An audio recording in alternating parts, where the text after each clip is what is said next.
Hello students, welcome to my channel. Today we are going to discuss a very beautiful poem from class 9 English textbook, The Lake Isle of Innisfree by W.B. Yeats. So আজি আমি পঢ়িম class 9 Englishৰ The Lake Isle of Innisfree নামৰ এটা কবিতা. It is a very beautiful poem by William Butler Yeats. And before starting the poem, let's see a few lines about the poet William Butler Yeats or W.B. Yeats. কবিতাটো explain কৰাৰ আগতে আমি কবিজনৰ বিষয়ে কিছু কথা চাই লওঁ.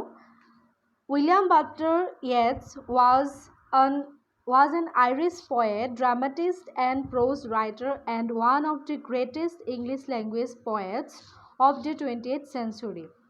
He was born in Sandymount, Ireland. His famous poems are Easter 1916, The Lake Isle of Innisfree, The Second Coming, A Prayer for My Daughter, etc. He published over 20 collections of poetry during his lifetime. In 1923, he was awarded the Nobel Prize in Literature. So, William Butler Yeats is an Irish poet, dramatist or prose writer আছিল. তেওঁক 20th century এজন greatest English language poet হিচাপে consider কৰা হয়. তেওঁৰ জন্ম হৈছিল আয়াৰলেণ্ডৰ চেণ্টিমাউণ্টত আৰু তেওঁৰ ফেমাছ কবিতাবিলাকৰ ভিতৰত কেইটামান কবিতা হ'ল ইষ্টাৰ 1916, দ্য লেক আইল of Innisfree, the second coming, আ প্ৰেয়াৰ ফৰ মাই ডটাৰ. ইয়াৰ উপৰিও আৰু বহুতবিলাক তেনেকুৱা বিখ্যাত কবিতা আছে. আৰু তেওঁ গোটেই লাইফ টাইমৰ তেওঁৰ জীৱন কালছোৱাত 20টাতকৈ অধিক পয়েট্ৰি কালেকশ্যন 20খনতকৈ অধিক কবিতাৰ কালেকশ্যন তেওঁ পাব্লিছ কৰিলে আৰু 1923 তেওঁ নোবেল প্ৰাইজ লাভ কৰিছিল in literature. So students, now let's start the poem. Before explaining the poem, I want to explain the title of this poem. প্ৰথমতে আমি টাইটেলটো চাই লওঁ. টাইটেলটো কি আছে? দ্য লেক আইল of Innisfree. Okay, Innisfree is a very quiet place where the poet had spent his childhood and he has very sweet memories of that place. That is why he wanted to go back to the lake island of Innisfree. Innisfree এখন বহুত শান্ত ঠাই য'ত কবিয়ে তেওঁৰ ল'ৰালি কালৰ বহুবিলাক দিন পাৰ কৰিছিল, যাৰ লগত তেওঁৰ কিছুমান ধুনীয়া স্মৃতি জড়িত হৈ আছে আৰু এই ঠাইখনত তেওঁ যথেষ্ট শান্তি লাভ কৰে, যাৰ বাবে তেওঁ সেই ঠাইখনলৈ উভতি যাব বিচাৰে. এইখন হৈছে এখন লেক আইলেণ্ড, অৰ্থাৎ এটা আইলেণ্ড হয় সৰু, য'ত তেওঁ ল'ৰালি কালটো পাৰ কৰিছিল, ল'ৰালি কালৰ বহুত দিন তেওঁ পাৰ কৰিছিল, য'ত তেওঁ পিচ আৰু ট্ৰেংকুইলিটি বিচাৰি পাইছিল. সেইবাবে তেওঁ সেই ঠাইখনলৈ পুনৰ উভতি যাব বিচাৰিছিল. অৰ্থাৎ তেওঁ এই যিখন মেটেৰিয়েলিষ্টিক ৱৰ্ল্ড আছে সেই ৱৰ্ল্ডখনৰ পৰা আঁতৰি তেওঁ লোনলি যি ইনিছফ্ৰী মানে অকলশৰীয়াকৈ তেওঁ এই ইনিছফ্ৰী নামৰ ঠাইখনত পাৰ কৰিব বিচাৰিছিল যাতে তেওঁ শান্তি লাভ কৰে. Okay students, now let's see the first stanza of this poem. I will arise and go now, and go to Innisfree, and a small cabin built there of clay and wattles made.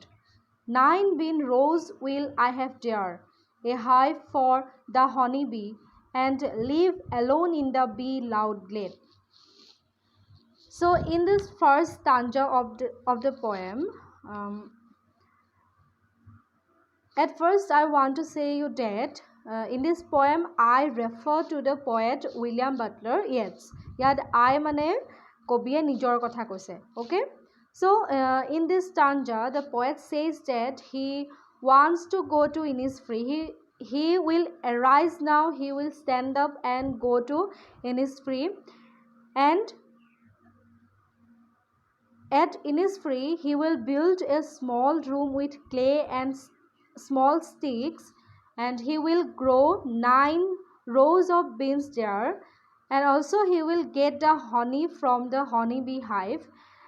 He says that the open space where he will build his room will be full of buzzing sound of the bees. There he will live alone in peace.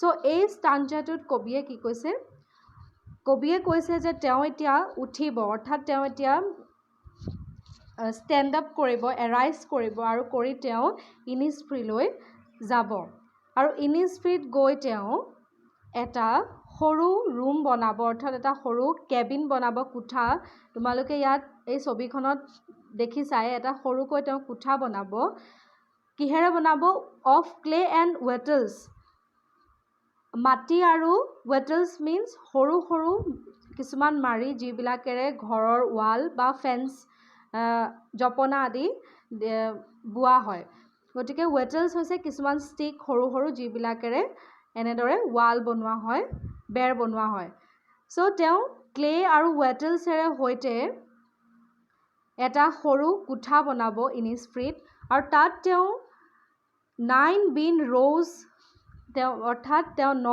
শাৰী bin ৰুব and he will get honey from honey beehive আৰু তাত এখন hive থাকিব beehive অৰ্থাৎ মৌ মাখিৰ চাক থাকিব য'ত তেওঁ য'ৰ পৰা তেওঁ মৌ ল'ব হনি ল'ব আৰু গ্লেড মিন্স হৈছে অপেন স্পেচ এখন খালী ঠাই হয় আৰু সেই যিখন খালী ঠাইত তেওঁ ঘৰটো বনাব সেই খালী ঠাইখনত মৌ মাখিৰ গুণগুণনি বা মৌ মাখিৰ ভুনভুননি শুনিবলৈ পোৱা যাব অৰ্থাৎ তেওঁ সেই ঠাইখনলৈ গৈ অকলহৰে এটা কোঠা বনাই তাত তেওঁ বাস কৰিব য'ত তেওঁ শান্তি লাভ কৰিব he will live alone in peace তেওঁৰ মতে তেওঁ সেই ইনিছফ্ৰীত গৈ প্ৰাকৃতিক পৰিৱেশৰ মাজত থাকি শান্তি লাভ কৰিব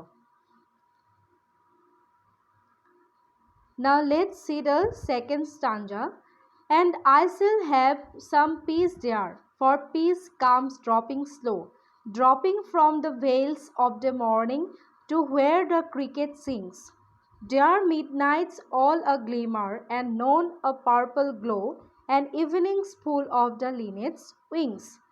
So in this stanza, the poet says that when in Innisfree he will feel peaceful and he says that the feeling of peace is felt slowly and slowly.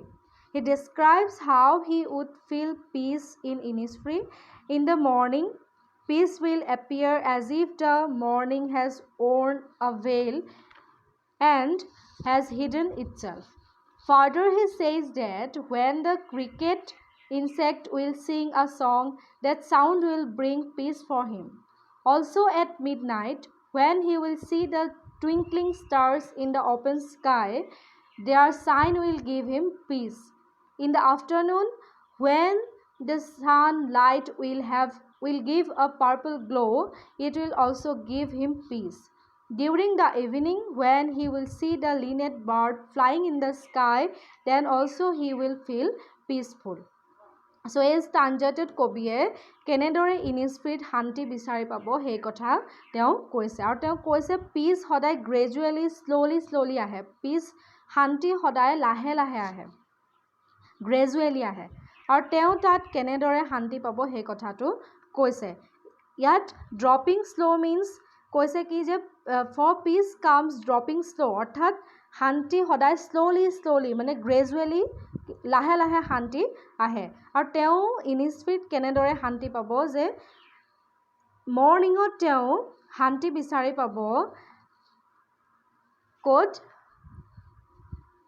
মৰ্ণিঙত তেওঁৰ বাবে শান্তি আহিব ৰাতিপুৱাৰ যি আৱৰণ এই ছবিখনত তোমালোকে দেখিছা ৰাতিপুৱা এক ডাৱৰে আৱৰি থকা বা কুঁৱলীয়ে ঢাকি ৰখা যিটো ৰাতিপুৱা সেই ৰাতিপুৱাটোৰ মাজত তেওঁ কি বিচাৰি পাব শান্তি বিচাৰি পাব তেওঁ কৈছে যে শান্তি তেওঁৰ বাবে আহিব ৰাতিপুৱাৰ উৰণি ফালি ভেইল মিন্স উৰণি ওকে আৰু লগতে তেওঁ কি কৰিব ক্ৰিকেট মানে হৈছে উই চিৰিঙাৰ মাতত তেওঁ শান্তি বিচাৰি পাব আৰু লগতে যেতিয়া কি হ'ব মিডনাইট অৰ্থাৎ ৰাতি যেতিয়া হ'ব মাজনিশা আকাশত তিৰবিৰাই থকা তৰাবিলাকে তেওঁক শান্তি দিব আৰু লগতে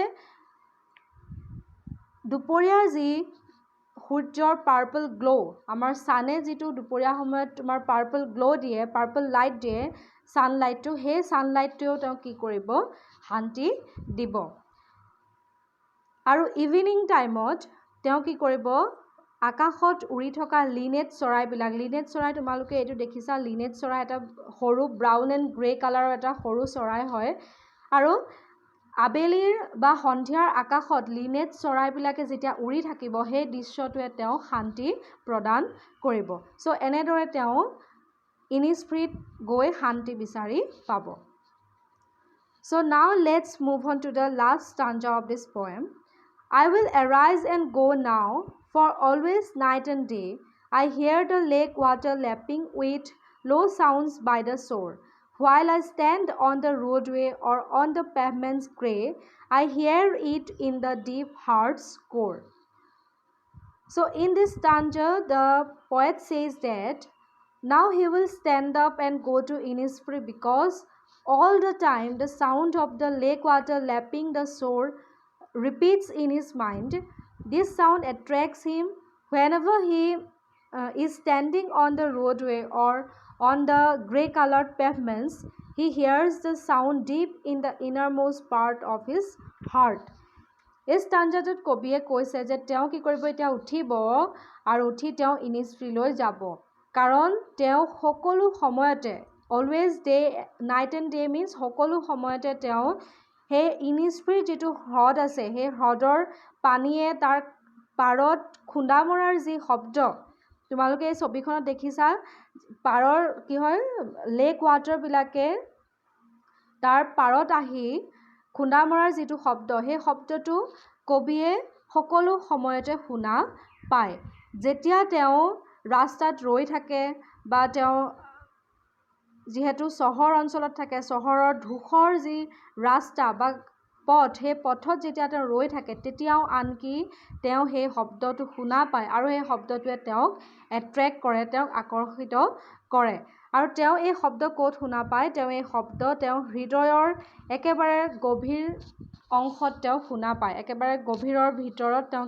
শুনা পায় এই হ্ৰদৰ শব্দ তেওঁ শুনা পায় অৰ্থাৎ তেওঁক এই ইনিছফ্ৰী নামৰ ঠাইখনে প্ৰতিবাৰে তেওঁক আকৰ্ষিত কৰে তেওঁক মাতি থাকে অৰ্থাৎ তেওঁ কি কৰিব বিচাৰে তেওঁ এই যিখন বাস্তৱ পৃথিৱী আছে এই পৃথিৱীখনৰ পৰা আঁতৰি তেওঁ প্ৰাকৃতিক পৃথিৱীখনৰ মাজত থাকিব বিচাৰে য'ত তেওঁ শান্তি বিচাৰি পাব য'ত তেওঁ এই মেটেৰিয়েলিষ্টিক ৱৰ্ল্ডখনৰ পৰা আঁতৰি থাকিবগৈ পাৰিব তেওঁক প্ৰাকৃতিক পৰিৱেশৰ মাজত তেওঁ বেছিকৈ শান্তি বিচাৰি পাব বুলি তেওঁ ভাবিছে গতিকে কবিতাটো ইমানতে আমাৰ শেষ হৈছে আশা কৰোঁ তোমালোকে সকলোৱে কবিতাটো বুজি পালা এতিয়া আমি এই কবিতাটোৰ কেইটামান ৱৰ্ড এণ্ড মিনিং মই ইয়াত দি দিছোঁ চ' ফাৰ্ষ্ট ৱৰ্ডটো হৈছে কেবিন মিনছ হৈছে room wattles means twisted sticks for making fences and wall আৰু ফেন্সিং বনাবৰ কাৰণে ফেন্স বনাবৰ কাৰণে